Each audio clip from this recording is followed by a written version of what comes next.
कृष्णाय वासुदेवाय हरे परमात्मने प्रणतक्लेशनाशाय गोविंदाय नमो नमः। सच्चिदानन्दरूपाय विश्वोत्पत्त्यादिहेतवे तापत्रय विनाशाय श्रीकृष्णाय वयं नमः। ओम नमो भगवते वासुदेवाय। जय श्रीमन्नारायण। आज की कथा प्रसंग में तृतीय जो स्कंद है उसके पंचम अध्याय की कथा आज कहेंगे। चतुर्थ अध्याय तक की कथा हम कह चुके हैं और आप लोग सुन चुके हैं। तृतीय स्कंद में विदुर और उद्धव का संवाद है। द्वितीय स्कंद के अंत में महाराज राजा परीक्षित ने पूछ लिया था सुखदेव जी से कि महाराज ये विदुर जी महाराज हस्तिनापुर छोड़कर क्यों गए, अपने भाई बंधुओं को छोड़ के क्यों गए और गए तो फिर वापस क्यों आए। उसका उत्तर इस तृतीय स्कंद के पहले, दूसरे, तीसरे, चौथे अध्याय तक वर्णन हुआ कि दुर्योधन से अपमानित हुए तो विदुर जी महाराज ने हस्तिनापुर छोड़ दिया।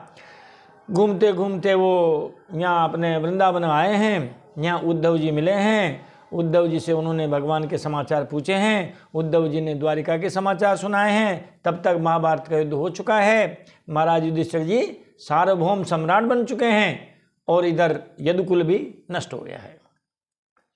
जब विदुर जी ने कहा महाराज आप भगवान के अत्यंत प्रिय रहे हैं, निकट रहे हैं, तो भगवान का जो ज्ञान है, तत्व संबंधी ज्ञान है, वो आप हमें सुनाइए। तब उद्धव जी कहते हैं महाराज जब भगवान धराधाम छोड़कर जाने लगे थे तब मुझसे कह के गए थे कि विदुर तुम्हें मिलेगा, वो तुमसे कुछ परमात्मा ज्ञान पूछेगा। आप उन्हें मैत्रेय जी का स्थान बता देना कि मैत्रेय जी हरिद्वार में विराजते हैं। अब पंचम अध्याय में विदुर मैत्रेय संवाद है। विदुर जी का प्रश्न और मैत्रेय जी का सृष्टि क्रम वर्णन की कथा होगी।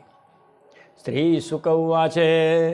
जब उद्धव जी ने कह दिया कि आप हरिद्वार जाइए मैत्रेय जी से मिलने, तो सुखदेव जी राजा परीक्षित को कहते हैं रे राजन द्वारी दुनद्या ऋषभ कुरूणाम मैत्रेयमासीनमगाधबोधम क्षत्रोपसृत्याच्युत भाव शुद्धम पप्रेच सौशल्य गुणाभितृप्तः कुरूणाम ऋषभ इति विदुर। जो कौरव कुल में जो श्रेष्ठ हैं ऐसे विदुर जी महाराज ने क्षत्ता इति विदुर, उन विदुर जी महाराज ने, विदुर जी की विशेषता क्या, अच्युत भाव शुद्ध है। अच्युतस्य भाव इति अच्युत भाव, तेन शुद्ध इति अच्युत भाव शुद्ध है। जो भगवान श्री कृष्ण की भावना में रहते हैं, भक्ति में लयलीन रहते हैं, इसलिए वो बहुत शुद्ध हृदय के हैं। और क्या कि सौशल्य गुणा भी तृप्त है विदुर है।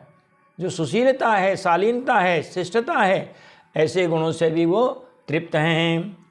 ऐसे विदुर जी महाराज ने दुनद्या द्वारी, दुनद्या इति गंगाया, गंगा नदी का जो किनारा है, द्वारी, द्वारी यानी तट, उसके तट पर जाकर के और महाराज मैत्रेयम आसीनम अगाध बोधम, अगाध बोधम आसीनम मैत्रेयम, जिनका ज्ञान बड़ा अगाध है, ऐसे बैठे हुए मैत्रेय जी महाराज से पप्रच्छ पूछा। और उन्होंने जो है मैत्रेय जी से पूछा। तो महाराज इसमें मूल में तो बात यही है कि विदुर जी ने मैत्रेय जी से पूछा। अब विदुर जी कैसे हैं, कहा महाराज विदुर जी कुरुकुल में बहुत श्रेष्ठ हैं। और कैसे हैं कि भगवान श्री कृष्ण की भावना से उनका हृदय शुद्ध हो गया है। और कैसे हैं कि महाराज सुशीलता, सज्जनता, इन गुणों से वो तृप्त हैं। ऐसे तो विदुर जी हैं। मैत्रेय जी कैसे हैं, कहा महाराज उनका अगाध बोधम, जिनका ज्ञान बड़ा अगाध है। और क्या है कि महाराज वहाँ पर विराजमान हैं। ऐसे उन बैठे हुए मैत्रेय जी महाराज से गंगा के किनारे और विदुर जी महाराज ने पूछा। विदुर उवाच।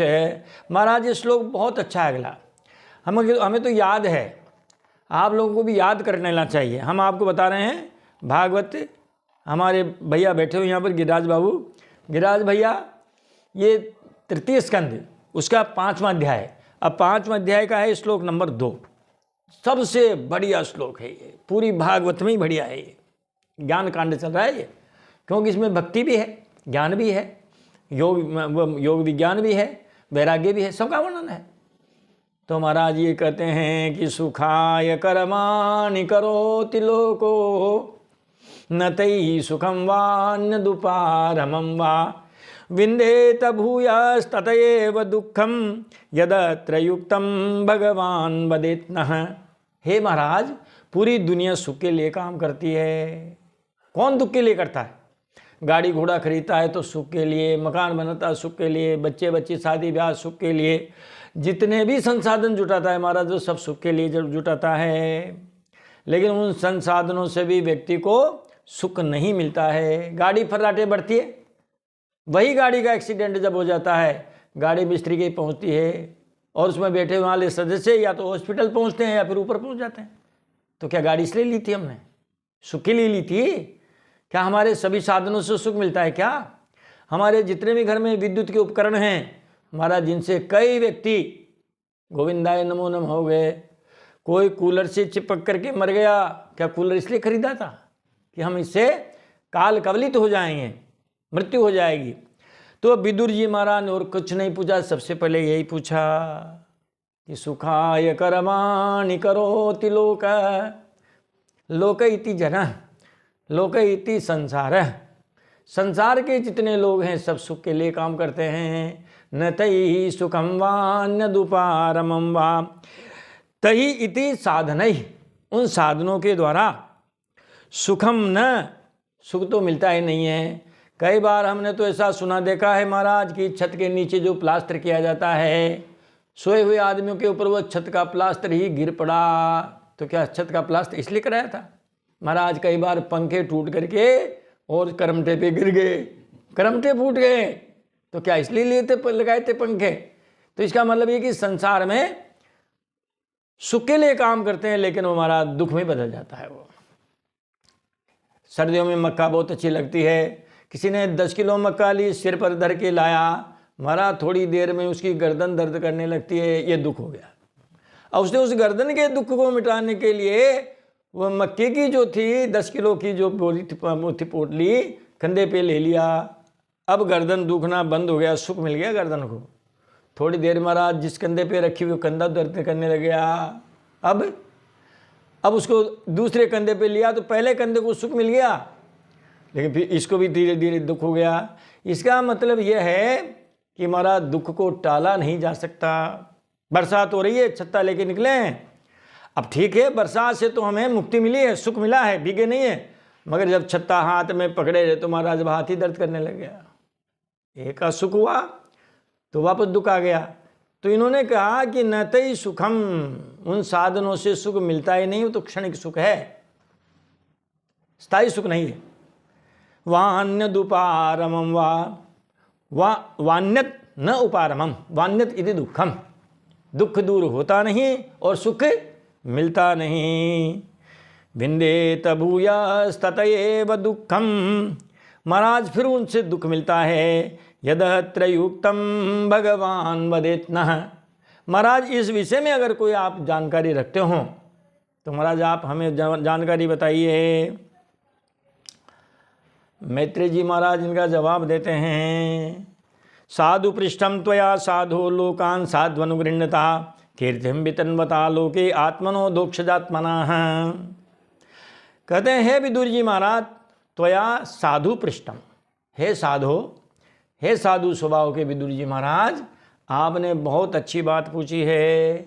लोकान साध्वनुगृह्णता, आपने तो लोगों के ऊपर कृपा करने के लिए ही ऐसी बात पूछी है, क्योंकि जो भक्त होते हैं वो केवल अपने सुख के लिए नहीं पूछते हैं, अपने सुख के लिए काम नहीं करते हैं महाराज, वो तो दुनिया के लिए काम करते हैं। आपने भी दुनिया की भलाई के लिए ही हमसे ये प्रश्न पूछा है। कीर्तिम वितन्वता लोके, आप संसार में और अपनी और भगवान की ख्याति बढ़ाने वाले हैं।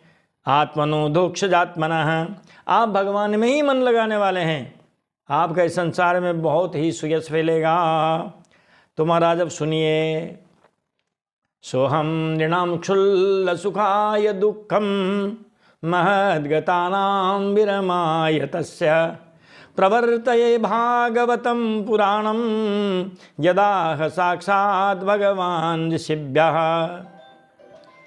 सोहम नृणाम क्षुल्ल सुखाय दुःखम, क्षुल्ल सुखाय का मतलब है कि महाराज तुच्छ सुख के लिए, और ननाम क्षुल्ल सिखाया, व्यक्तियों का तुच्छ सुख है, उस तुच्छ सुख के लिए और वो बड़े दुख को मोल ले लेते हैं। महद्गतानाम विरमाय तस्य, महद्गतानाम नाम, महान दुख को प्राप्त करने वाले जो मनुष्य हैं थोड़े से सुख के लिए और बड़े बड़े दुख को मोल ले लेते हैं। अब मैं सोहम तस्य विरमाया, मैत्रेय जी महाराज कहते हैं कि मैं उस दुष्ट का निवारण करने के लिए प्रवर्तये भागवतम पुराणम, महाराज मैं आपको भागवत पुराण सुनाता हूँ।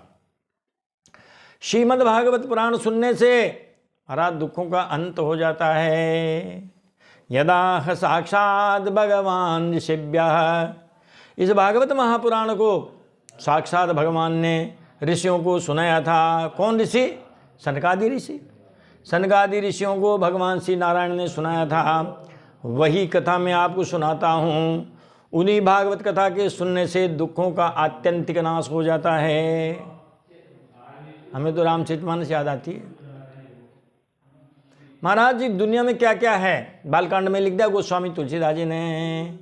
दुख सुख पाप पुण्य दीन राति, साधु असाधु सुजाति कुजाति।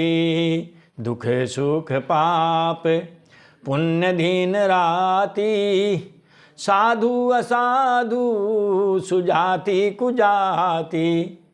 क्या है इस दुनिया में? कहा दुख भी है तो सुख भी है, अच्छी जाति है तो बुरी जातियाँ भी है, पाप है तो पुण्य भी है। महाराज यहाँ तो जोड़ा है। अब आप सुख लेना चाहो और दुख को नहीं लेना चाहो तो महाराज ये बात नहीं चल सकती। यदि आप ताला लगाएंगे तो ताला खोलना पड़ेगा। आप चाहते हो कि हमें कष्ट ना हो चाबी घुमाने का बार बार, तो ताला मत लगाओ। आप सुखों की अपेक्षा मत करो। जब सुखों की अपेक्षा नहीं करोगे, सुख नहीं आएंगे तो दुख भी नहीं आएंगे। वरना ये तो ऋतुओं की तरह हैं। परिभ्रमन्ते सुखानि च दुखानि च, सुख और दुख तो परिभ्रमण करते रहते हैं। आशा ही परमम दुखम निराश्यम परमम सुखम। महाराज मनुष्य की जो आशा है, हमारी कई आशाएं हैं, हमने कई आशाएं लगा रखी है।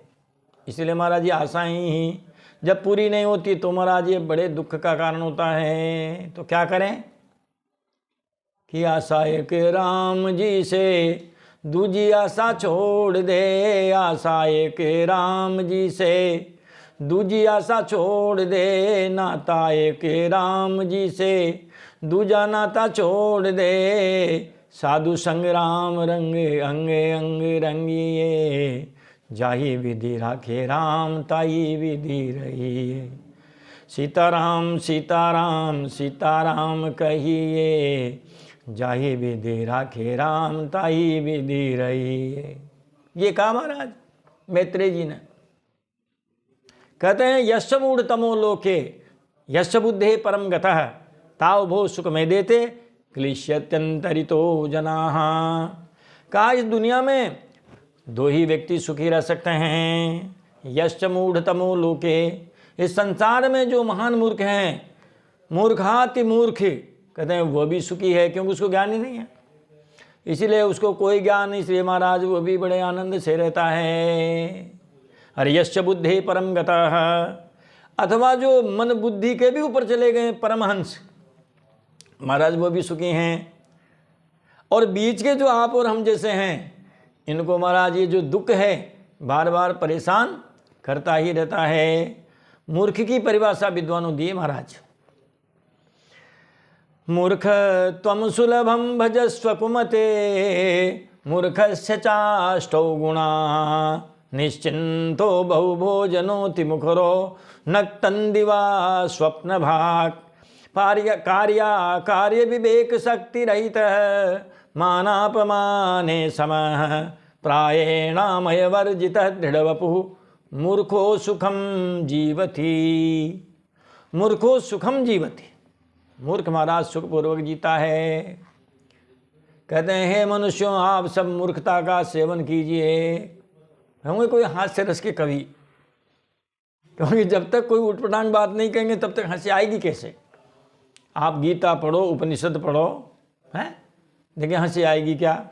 महाराज कभी नहीं आ सकती। हंसी तो वहाँ पर मूर्खता का परिचायक मानी जाती है हंसी।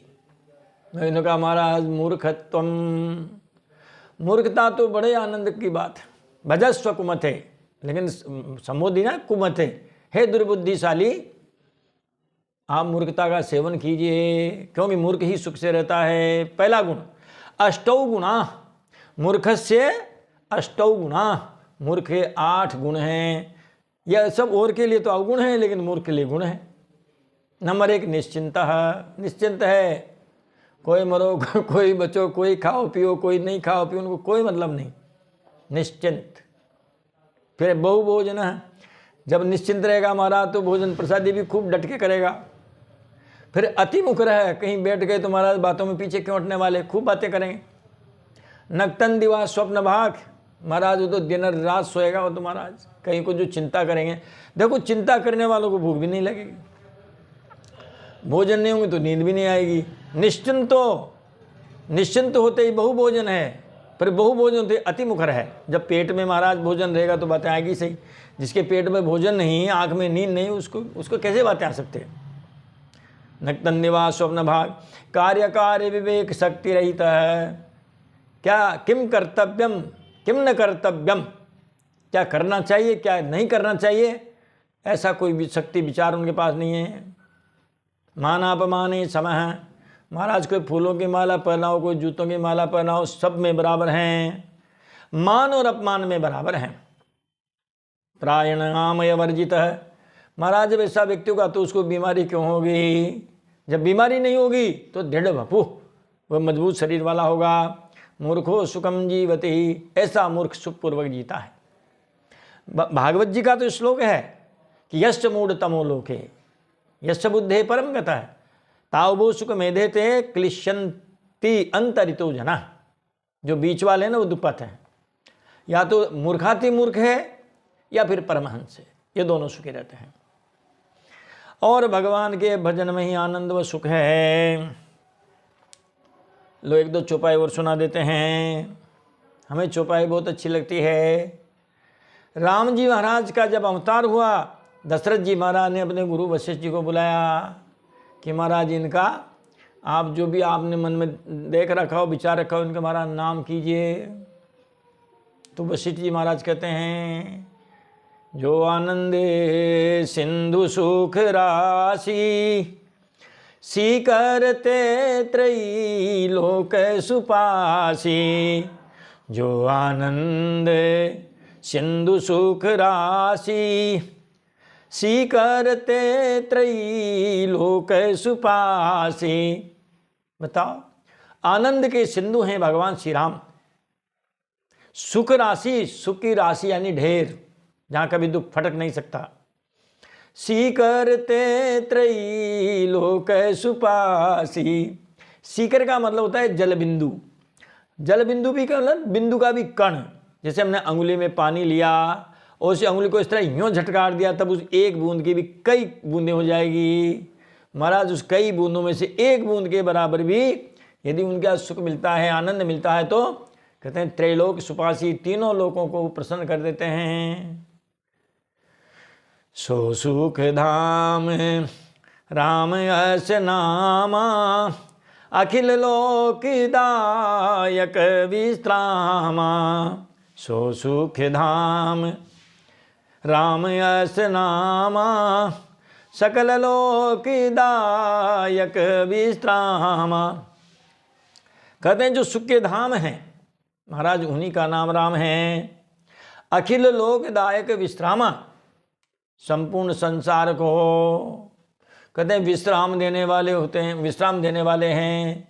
विश्राम का मतलब ये नहीं है कि बस गद्दे पे सो गए रजाई चादर ओढ़ के, ये विश्राम नहीं है महाराज। यहाँ विश्राम का मतलब है शांति। सबको शांति प्रदान करने वाले हैं, सुख प्रदान करने वाले हैं, क्योंकि सुख में ही शांति है।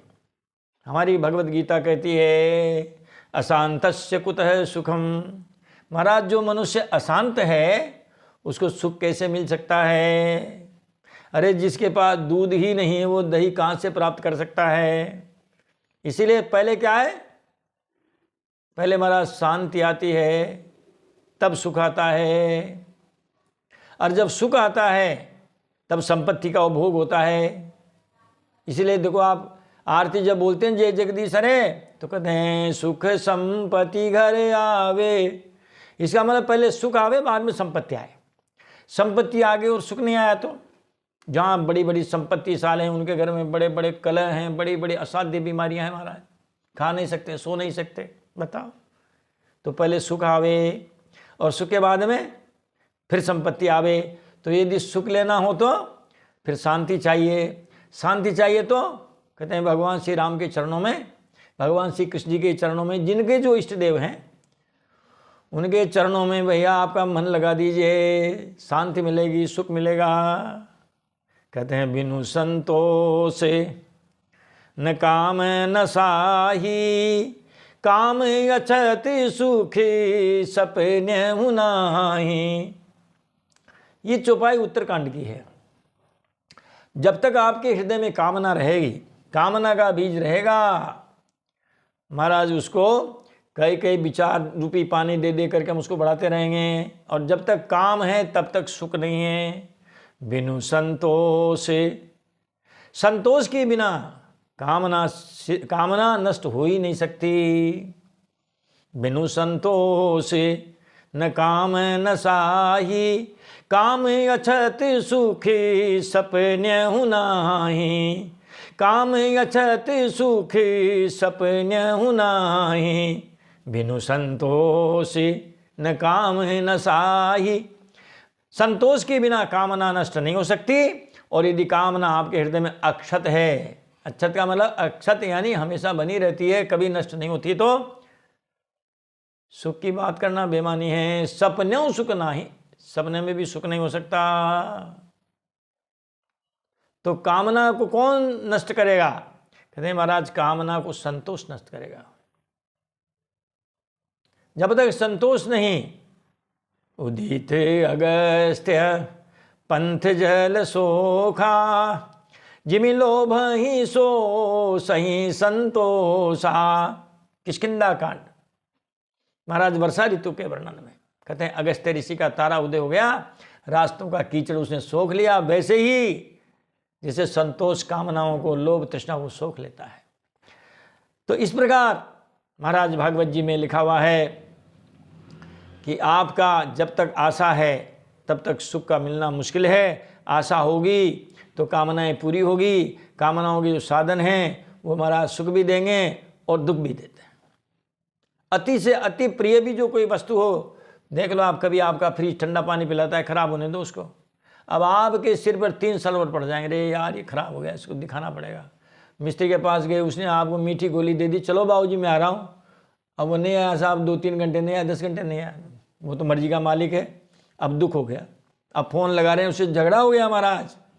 देखो आप, तो क्या कहते हैं, एक भजन भी है बहुत अच्छा, चलो पहले एक दोहा सुना देते हैं। चाह गई चिंता मिटी मनवा बेपरवाह, जाको कुछ नहीं चाहिए बेहे सहनशाह। चाह चली जाए, चिंता मिट जाए, तब मन बेपरवाह हो जाता है। जिसको कुछ नहीं चाहिए या जिसकी आवश्यकताएं सीमित है, महाराज वही सहनशाह है। लो भजन सुनाते हैं छोटा सा, हमें आता तो नहीं है गाना, मगर सुना देते हैं प्रसंग बस है। हरि भजन बिना सुख शांति नहीं, हरि भजन बिना सुख शांति नहीं, हरि भजन बिना सुख शांति नहीं, गुरु शरण बिना भव पार नहीं, गुरु शरण बिना भव पार नहीं, हरि भजन बिना सुख शांति नहीं। श्रीमन्नारायण नारायण नारायण, श्रीमन्नारायण नारायण नारायण भजमन नारायण नारायण नारायण भजमन नारायण नारायण नारायण और बद्री नारायण नारायण नारायण सत्य नारायण नारायण नारायण। तो महाराज हरि भजन के बिना सुख और शांति चैन नहीं है। मैत्रेय जी महाराज आगे कहते हैं, भवान भगवतो नित्यम सम्मतः सानुगच्छ च यस्य ज्ञानोपदेशाय मादिशत भगवान व्रजन। हे विदुर जी, आप सर्वदा ही भगवान और उनके जो प्रिय भक्त हैं, महाराज उन भक्तों को आप अत्यंत प्रिय हैं। आप भगवान के भी प्रिय हैं और जो भी भगवान के भक्त हैं महाराज उनको भी आप प्रिय हैं। इसीलिए यस्य ज्ञानोपदेशाय, जिन विदुर जी का ज्ञान देने के लिए कहते हैं भगवान ब्रजन माँ आदिशत, धराधाम से और निज धाम पधारते हुए कहते हैं भगवान ने भी कहते हैं महाराज मुझे आदेश दिया था। क्योंकि जिस समय धराधाम जब जा रहे थे उस समय महाराज मैत्रेय जी महाराज वहीं थे। उनका मैत्रेय जी महाराज आप हरिद्वार में विराजेंगे, विदुर आएगा, उद्धव जी से मिलेगा, उद्धव जी आपके पास उसको भेजेंगे, महाराज उनकी जिज्ञासाएं शांत करना। अतते भगवल्लीला योगमायोपबृंहिता विश्वस्थित्युद्भवान्तार्था वर्ण्याम्यन्नु पूर्वसः। अब कहते हैं महाराज उन्होंने भी कहा कि अतते भगवन लीला, मैं भगवान की लीलाओं का वर्णन करता हूं।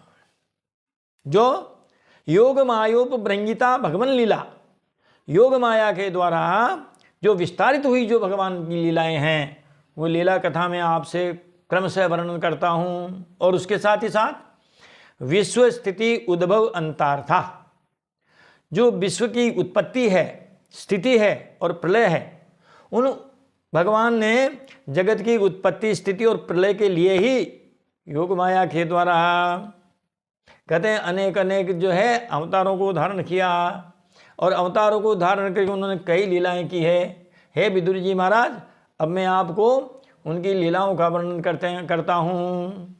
तो सबसे पहले अब वो कहते हैं महाराज सृष्टि का वर्णन करें। मैंने आपसे पहले निवेदन किया था कि भागवत में 5-6 जगह सृष्टि की उत्पत्ति का वर्णन है। पहले सुखदेव जी महाराज कर चुके हैं कि भगवान क्षीर सागर में सो रहे हैं, इच्छा हुई मैं एक से अनेक हो जाऊं। उन्होंने क्षिति जल पावक गगन समीर पंच तत्व पंच तन्मात्राएं पंच ज्ञान इंद्रिया पंच कर्म इंद्रिया मन बुद्धि चित्त अहंकार गुण सब निर्माण किए, मगर चूंकि वो एक शरीर को प्रकट नहीं कर सके, सब अलग अलग रहे, मिले नहीं। भगवान ने अपनी शक्ति से मिलाया है, उसी उन्हीं में से मिले हुए उसमें से उन्होंने उसके 2 भेद किए हैं, पिंड और ब्रह्मांड। पिंड में से ही कहते हैं महाराज विराट पुरुष उत्पत्ति हुआ है, विराट पुरुष की नाभि से ब्रह्मा जी उत्पन्न हुए। पिंड से महाराज ये सारा जो आपको संसार दिखाई देता है आपकी आंखों से, ये सब ब्रह्मांड है, इनको ब्रह्मांड कहेंगे महाराज। ब्रह्मांड का वर्णन देखो आप महाराज, द्वीप वर्ष समुद्र अंतरिक्ष कई कई जो इसके भाग हैं उन सब का वर्णन महाराज पंचम स्कंद में श्री सुखदेव जी महाराज ने किया है। तो भगवान ने ही पिंड बनाया, भगवान ने ही ब्रह्मांड बनाया। पिंड ही चेतन है, ब्रह्मांड ही अचेतन है। जो चेतन है उसके भी 4 भाग हैं, स्वेदज अंडज उद्भिज और जरायुज।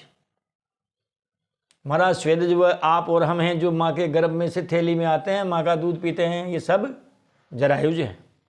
स्वेदज वह हैं जो गंदगी में पैदा हो जाते हैं, मक्खर मच्छी खटमल जुएं फफूंद वगैरह जो आती है ना ये सब, तो कहते हैं महाराज ये सब क्या है, स्वेदज है। अंडज वे हैं जो माँ के गर्भ से अंडे होते हैं, सारे सरीसृप हैं, सारे पक्षी हैं, ये सब अंडज हैं। और महाराज उद्भिज वह हैं जो जमीन को फोड़ करके बाहर निकलते हैं, सारी वनस्पतियाँ के साथ। बीज से बीज पैदा होता है तो वो भी तो सजीवी है। आप एक चने को डालते हैं तो देखो आप उससे कई चने पैदा होते हैं, एक सरसों का दाना डालते हैं कई सरसों पैदा हो जाती है। तो महाराज जी जीव के पिंड के उन्होंने 4 भेद किए हैं। और अब कल आपको विराट स्वरूप की उत्पत्ति बताई दी है लगभग। अब ब्रह्मा जी की उत्पत्ति हो चुकी है विराट पुरुष की नाभि से। यह भगवान का पहला अवतार विराट स्वरूप, नाभि से महाराज कमल में ब्रह्मा जी। अब ब्रह्मा जी महाराज क्या करेंगे ये महाराज हम आपको कल सुनाएंगे। तब तक के लिए महाराज बोल बाल कृष्ण लाल की जय। जय जय श्री राधे।